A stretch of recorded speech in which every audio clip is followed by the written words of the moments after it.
O presidente da Xunta valoraba hoxe a postura do PSDG con respecto ao acordo de goberno asinado entre populares e socialistas no Carballiño.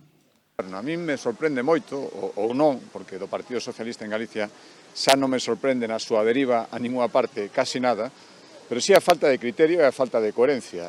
Se o que estamos falando é de darlle estabilidade aos gobernos. Resulta que o que oferta o Partido Popular é darlle estabilidade a un goberno socialista, a un alcalde socialista, e resulta que isto lle parece mal, lle desautorizado polo Partido Socialista en Galicia. Bueno, supoño que unha cousa máis que deberían explicar, pero non van ser capaces de explicar. Non sempre decimos que estamos pola estabilidade, lle damos estabilidade a un alcalde socialista e o Partido Socialista de Galicia lle parece mal. Como sempre digo, así lle vai, que esta deriva hacia baixo, esta pérdida de apoio, esta falta de protagonismo do Partido Socialista en Galicia, despois se explica cando vemos este tipo de actitudes.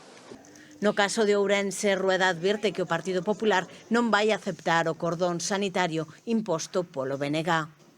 Cando queres que unha cousa salga ben, hai que facela ben, hai que facela con convicción. Senón que estás mandando mensaxes do que queres é ter un postureo, deixar claro que ti tiñas unha intención, pero ningunha determinación para levála a cabo. E xa como se anunciou todo isto, e sobre todo como se desenvolveu despois, que o cuarto partido en apoios en Ourense diga que o segundo en Ourense e o primeiro en Galicia ten que estar sometido a un cordón sanitario e, polo tanto, todas as condicións pasarían, porque en ningún caso o Partido Popular, insisto, o máis apoiado, dende logo moito máis apoiado que o Bloque, na inmensa maioría dos sitios, ten que esquecerse calquera posibilidade de gobernar, ese é poñer condicións a priori que o que buscan, na miña opinión, é intentar quedar ben, pero non querer chegar a ningún acordo. Por lo tanto, eu, sinceramente, como máximo responsable do partido en Galicia, insisto, isto ao final é unha negociación de grupos municipais, pero a miña opinión é clara. Non podemos admitir este tipo de cordóns sanitarios, este tipo de vetos, polos que sempre perden as eleccións, poñendo de vetos os que gañamos as eleccións.